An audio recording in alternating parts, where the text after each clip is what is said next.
नमस्कार दोस्तों, स्वागत है आपका तिवारी एकेडमी में। दोस्तों, आज के इस वीडियो में हम बात करेंगे कक्षा 7 के सामाजिक विज्ञान में भूगोल का अध्याय 1, जिसका शीर्षक है पर्यावरण। तो चलिए शुरू करते हैं। और इस अध्याय में आगे बढ़ने से पहले मैं आपको इस अध्याय के बारे में एक छोटा सा इंट्रोडक्शन देना चाहूँगा, बताना चाहूँगा कि क्या कुछ है जो हम इस अध्याय में मूल रूप से पढ़ने वाले हैं।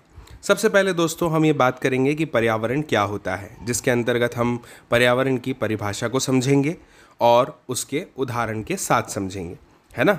इसके बाद में हम देखेंगे कि यह 2 प्रकार का है, ठीक है ना। एक प्रकार जो है वह है प्राकृतिक और एक है मानव निर्मित। अब इसमें भी जो प्राकृतिक है उसमें हम देखेंगे कि जैविक पर्यावरण क्या होता है और अजैविक पर्यावरण क्या होता है। मुझे उम्मीद है कि ये शब्द आपके लिए नए नहीं हैं। जैविक का अर्थ होता है जहाँ पर ज़िंदगी है, जीवन है, उपलब्ध है, और अजैविक का मतलब होता है कि जहाँ ज़िंदगी, जिनके पास ज़िंदगी नहीं है, यानी कि जो जीवित नहीं है ना। तो सजीव, निर्जीव, ये सब आप जानते ही हैं, है ना। अगर उदाहरण की बात करें जैविक में तो आप बोलेंगे पेड़ पौधे, जानवर, इंसान, सभी लोग, है ना, जो जीवित है। और अजैविक में क्या क्या आ जाएगा? वह प्राकृतिक संसाधन जिसका उपयोग हम जैविक लोग करते हैं, जैसे मिट्टी, है ना, भूमि, पृथ्वी, हवा, पानी आदि, ठीक है ना। तो दोस्तों, जो प्राकृतिक पर्यावरण है उसको हम 4 प्रकारों में देखते हैं। एक होता है स्थल मंडल, एक है वायुमंडल, एक है जल मंडल और एक है जैव मंडल, है ना। मैं प्राकृतिक पर्यावरण की बात कर रहा हूँ, ठीक है। अब इसमें जो स्थल मंडल है उसमें हमें देखने का मौका मिलेगा कि यह ठोस होता है ना। इसके अंतर्गत कौन कौन सी चीज़ें आती हैं? मिट्टी, चट्टानें, है ना, और खनिज हो गए, ये सब पदार्थ इसमें पाए जाते हैं। किसमें? स्थल मंडल में, जो कि प्राकृतिक पर्यावरण का ही एक भाग है।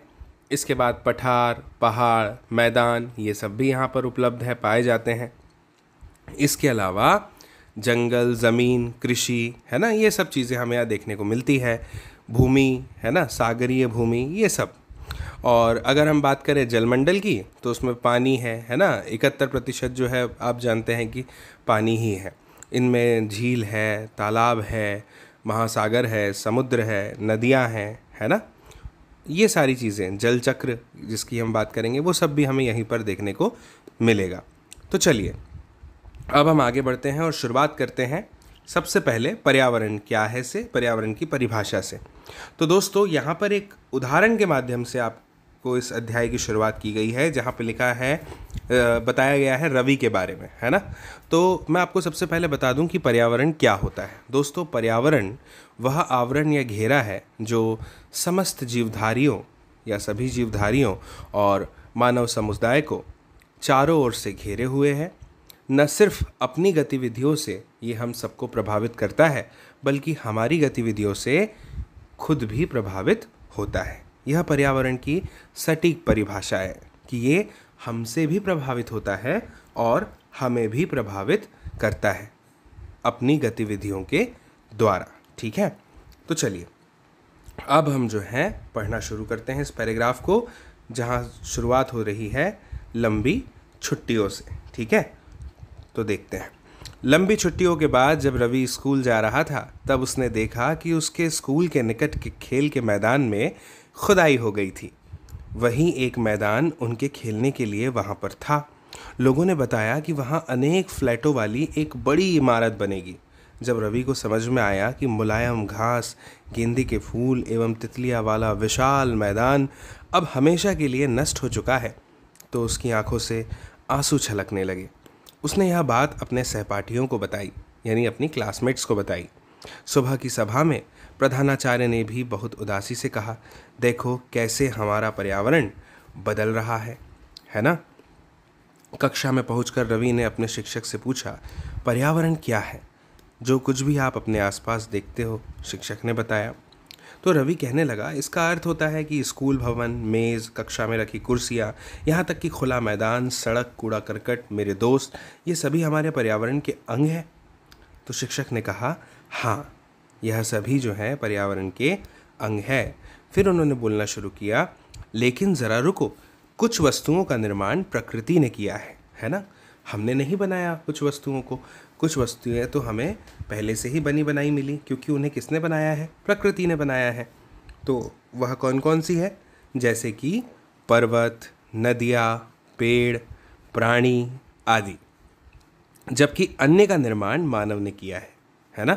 जैसे सड़कें हमने बनाई हैं, कार, कपड़े, किताब, है ना, टेबल, बुक्स आदि, ये सब हमने स्वयं बनाया है ना? अब दो दो छात्र मिलकर कार्य कीजिए। अपने निकट बैठे सहपाठी के साथ मिलकर प्रकृति एवं मानव द्वारा निर्मित वस्तुओं की एक सूची बनाइए, है ना? ऐसा कहा जा रहा है। दोस्तों, आगे बढ़ने के पहले ये जो ब्लू बॉक्स आप देख रहे हैं ना अपने पृष्ठ के दाईं ओर, ये वाला, इसको मैं आपके सामने पढ़ना चाहता हूँ, ठीक है? यहाँ पर बताया गया है कि पर्यावरण हमारे जीवन का मूल आधार है। यह हमें सांस लेने के लिए हवा, पीने के लिए जल, खाने के लिए भोजन एवं रहने के लिए भूमि प्रदान करता है। मानव इस प्राकृतिक पर्यावरण में कैसे परिवर्तन करता है? कार का धुआं वायु को प्रदूषित करता है, पानी को पात्र में एकत्रित किया जाता है, भोजन को बर्तनों में परोसा जाता है और भूमि पर कारखानों का निर्माण होता है। मानव कार, मिल, कारखानों एवं बर्तनों का निर्माण करता है। इस प्रकार से मानव प्राकृतिक पर्यावरण में परिवर्तन करता है। हो रही है ना हमारी गतिविधियों से हमारा प्राकृतिक पर्यावरण प्रभावित, है ना? हमारी गतिविधियाँ इससे प्रभावित कर रही हैं। ठीक है। रवि, परमजीत, जेस्सी, मुस्तफ़ा, आशा सभी यह सूची बनाने के लिए उत्सुक थे। इकबाल ने पूछा, हमारा पर्यावरण क्यों बदल रहा है? शिक्षक ने उत्तर दिया, ऐसा हमारी ज़रूरतों के कारण, यानी कि हमारी आवश्यकताओं के कारण हो रहा है। यह दिन प्रतिदिन बढ़ती ही रहती हैं। ठीक है ना? अब दोस्तों, इस चित्र को देखिए। इस चित्र में सबसे पहले हमें बताया गया है पर्यावरण के घटकों के विषय में, है ना? 3 रूप से आप देख सकते हैं, प्राकृतिक, मानव निर्मित और स्वयं मानव के तौर पर। ठीक है। अब प्राकृतिक में क्या क्या चीज़ें देख सकते हैं आप, है ना? तो देखिए, प्राकृतिक में आप देख सकते हैं सजीव, जैवमंडल, स्थलमंडल, वायु, जल, ये सब चीज़ें, ये प्राकृतिक रूप से है। इसके बाद में अगर मैं बात करूं मानव निर्मित की, तो मानव निर्मित में आप क्या देख पाएंगे? इमारतें, पार्क, पुल, सड़क, है ना, स्मारक, उद्योग, ये सब। ठीक है। और वहीं अगर हम बात करें मानव की, तो इसमें आप देखेंगे एक व्यक्ति, परिवार, समुदाय, धर्म, शैक्षिक, आर्थिक, राजनीतिक स्थिति। ठीक है ना? तो दोस्तों, ये पर्यावरण के घटक थे। इसलिए हम प्राकृतिक पर्यावरण में परिवर्तन करते हैं और कभी कभी उसे नष्ट भी कर देते हैं, ऐसा शिक्षक ने जवाब दिया। ठीक है ना? आप देखिए, जीवीय और अजीवीय के बीच में एक संबंध बताया गया है, मैत्रीय संबंध, यहाँ पर देखिए, है ना? तो जीवीय जैसे सजीव प्राणियों का संसार, पादप और जंतु, और अजीवीय मतलब निर्जीव पदार्थों का संसार, जैसे कि स्थल, एक उदाहरण दे दिया है यहाँ पे। ठीक है ना? आगे बढ़ते हैं दोस्तों। ऊपर के वार्तालाप से हम समझ गए हैं कि किसी भी जीवित प्राणी के चारों ओर पाए जाने वाले लोग, जैसे कि स्थान, वस्तुएं एवं प्रकृति को पर्यावरण कहा जाता है। और दोस्तों, यह प्राकृतिक एवं मानव निर्मित परिघटनाओं का मिश्रण है ना? यहाँ पर दोनों ही परिघटनाएं मिली जुली रूप से कार्य करती हैं। ठीक है ना? चाहे वह प्राकृतिक हो या फिर मानव निर्मित हो, है ना? प्राकृतिक पर्यावरण में पृथ्वी पर पाई जाने वाली जीवीय एवं अजीवीय दोनों ही परिस्थितियां यहाँ पर सम्मिलित हैं। अब आगे बढ़ते हैं। कहा जा रहा है, जबकि मानवीय पर्यावरण में मानव की परस्पर क्रियाएं, उनकी गतिविधियां एवं उनके द्वारा बनाई गई रचनाएं सम्मिलित हैं। ठीक है ना? तो मानवीय पर्यावरण में क्या आएगा? मानव के द्वारा की जाने वाली क्रियाएं, उनकी गतिविधियां, है ना, और उनकी रचनाएं जो उन्होंने बनाई हैं, ये सब सम्मिलित है। ठीक है ना? अब आगे बढ़ते हैं और जानते हैं प्राकृतिक पर्यावरण के विषय में, लेकिन उससे पहले आप इसे देखिए। यहाँ पर लिखा है, पर्यावरण यानी एनवायरनमेंट शब्द की उत्पत्ति फ्रेंच शब्द एनवायरोनेर या एनवायरोनेर से हुई है, जिसका अर्थ होता है पड़ोस। ठीक है, चलिए आगे बढ़ते हैं। प्राकृतिक पर्यावरण भूमि, जल, वायु, पेड़ पौधे और जीव जंतु मिलकर प्राकृतिक पर्यावरण बनाते हैं।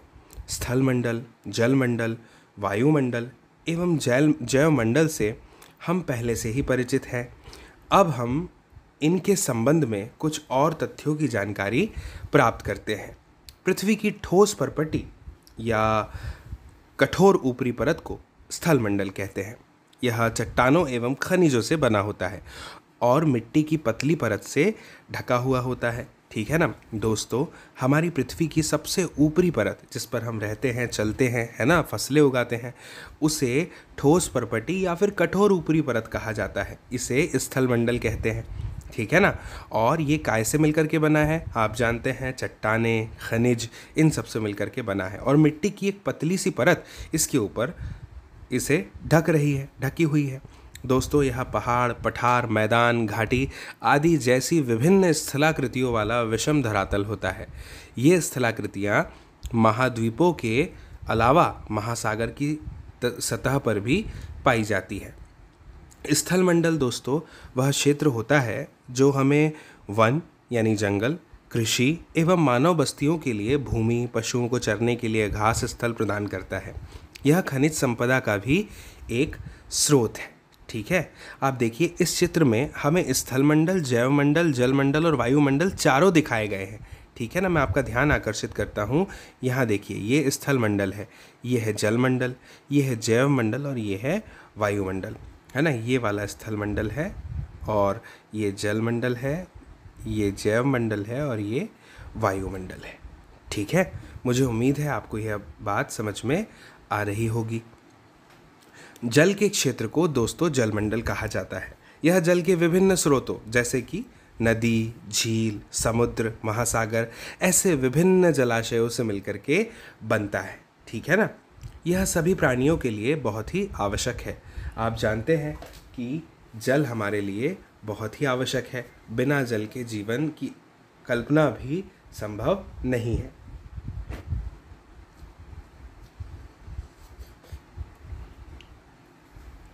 दोस्तों, पृथ्वी के चारों ओर फैली वायु की पतली परत को वायुमंडल कहते हैं। हमारे चारों तरफ आसपास जो वायु की एक पतली परत फैली हुई है, इसे हम वायुमंडल कहते हैं, है ना। पृथ्वी का गुरुत्वाकर्षण बल अपने चारों ओर वायुमंडल को थामे रखता है। यह सूर्य की झुलसाने वाली गर्मी एवं हानिकारक किरणों से हमारी रक्षा करता है। इसमें कई प्रकार की गैसें हैं। किसमें दोस्तों? वायुमंडल में धूल कण एवं जलवाष्प उपस्थित रहते हैं। वायुमंडल में परिवर्तन होने से मौसम एवं जलवायु में परिवर्तन होते रहते हैं। दोस्तों, पादप और जीव जंतु मिलकर जैवमंडल या फिर सजीव संसार का निर्माण करते हैं। ठीक है ना। यह पृथ्वी का वह संकीर्ण क्षेत्र है जहाँ पर स्थल, जल और वायु ये सब मिलकर के जीवन को संभव बनाते हैं। आप एक मिनट के लिए कल्पना कीजिए, सोचिए, अगर भूमि नहीं होती तो क्या जीवन संभव हो पाता? आप कहेंगे बिल्कुल नहीं। अगर जल नहीं होता तो क्या जीवन संभव हो पाता? या हवा नहीं होती तो क्या जीवन संभव हो पाता? बिल्कुल नहीं। ये तीनों और इसके साथ बहुत सारी चीज़ें जो प्राकृतिक पर्यावरण का हिस्सा है, मिल करके जीवन को संभव बनाते हैं। इनके बिना जीवन की कल्पना कर पाना भी असंभव है। ठीक है ना। अब दोस्तों हम आगे बढ़ते हैं और समझते हैं कि पारितंत्र क्या है। देखिए दोस्तों, यहाँ पर आपको बाईं ओर शब्दावली दी गई है। पहले इसे पढ़ते हैं। पारितंत्र वह तंत्र जिसमें समस्त जीवधारी आपस में एक दूसरे के साथ तथा पर्यावरण के उन भौतिक एवं रासायनिक कारकों के साथ परस्पर क्रिया करते हैं जिसमें वे निवास करते हैं। ये सब ऊर्जा और पदार्थ के स्थानांतरण द्वारा संबद्ध है। इसका अर्थ है दोस्तों, पारितंत्र हम उस तंत्र को कहते हैं जिसमें हम सभी जीवित लोग, है ना, जीव जंतु, पेड़ पौधे जो भी जीवित हैं, है ना, वो सभी जीवधारी आपस में क्या कर रहे हैं? एक दूसरे के साथ मिलकर करके पर्यावरण के जो भौतिक और रासायनिक कारक है ना, उनके साथ क्रिया करते हैं। ठीक है। हमें जो भी आवश्यकता की पूर्ति के लिए संसाधनों की आवश्यकता है, वो सब हमें पर्यावरण से ही प्राप्त हो रहे हैं। ठीक है ना। हम यहीं पे निवास भी कर रहे हैं और ये सब ऊर्जा और पदार्थ के स्थानांतरण द्वारा क्या है, जुड़े हुए हैं। आइए अब इस पैराग्राफ के माध्यम से समझते हैं पारितंत्र क्या है। रवि की कक्षा के एक एनसीसी कैंप में जेस्सी ने आश्चर्य से कहा, कितनी मूसलाधार बारिश हो रही है, इससे मुझे अपना केरल याद आ गया। तुम सबको आकर देखना चाहिए कि कैसे हरे भरे खेतों एवं नारियल के बागानों में लगातार बारिश होती रहती है। तभी जैसलमेर के रहने वाले हीरा ने आश्चर्य से कहा, हमारे यहाँ वर्षा होती ही नहीं है, हमें तो दूर दूर तक केवल कीकर एवं रेत ही नजर आती है, लेकिन वहाँ ऊंट भी तो मिलते हैं, रवि ने कहा। आप देखिए, ये एक ताल का पारितंत्र है। अब हम आगे बढ़ते हैं।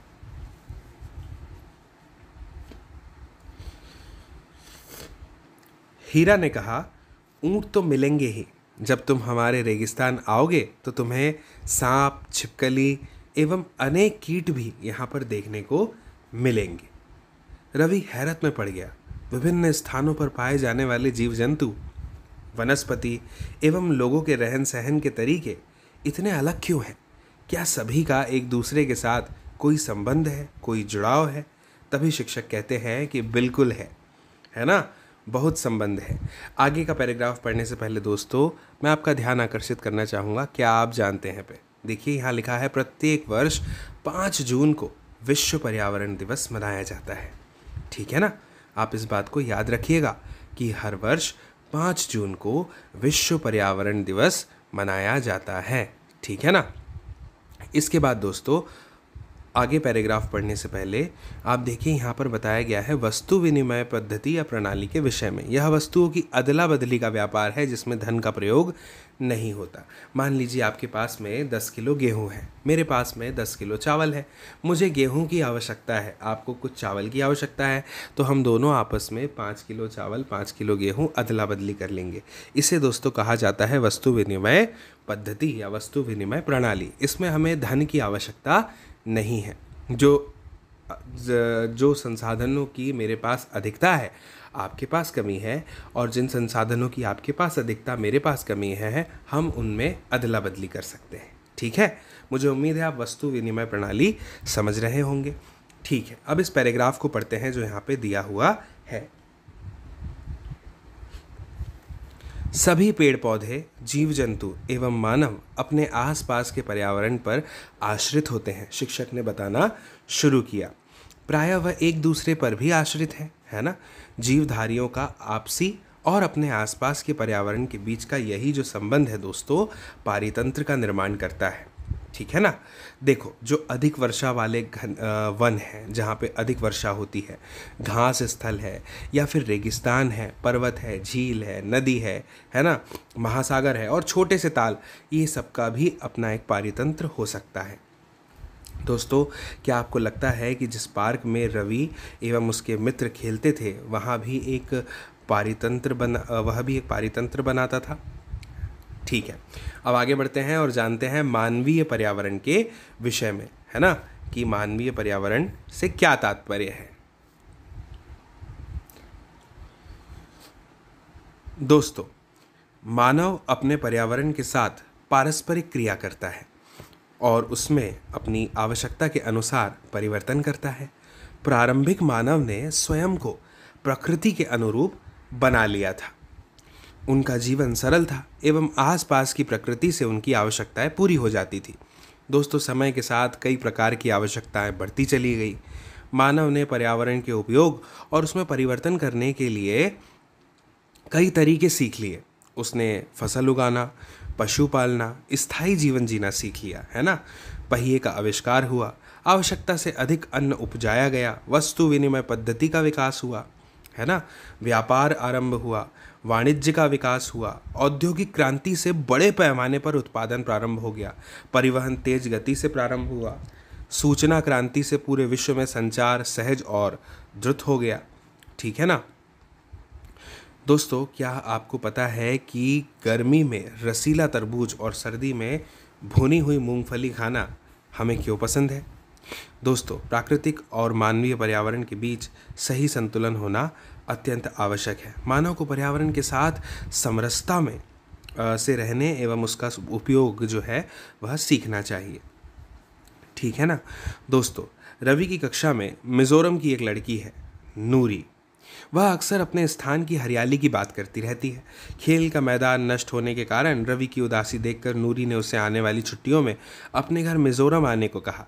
रवि के शिक्षक ने सभी बच्चों से कहा कि छुट्टियों में वे जिन स्थानों पर जाएंगे वहाँ के भूदृश्य, घरों एवं लोगों के क्रियाकलापों का वह चित्र बनाकर के लाएंगे। दोस्तों, इस अध्याय में हमने मुख्य रूप से पर्यावरण के विषय में जाना कि पर्यावरण क्या होता है, और हमने यह भी जाना कि किस प्रकार से हम पर्यावरण से जुड़े हुए हैं, है ना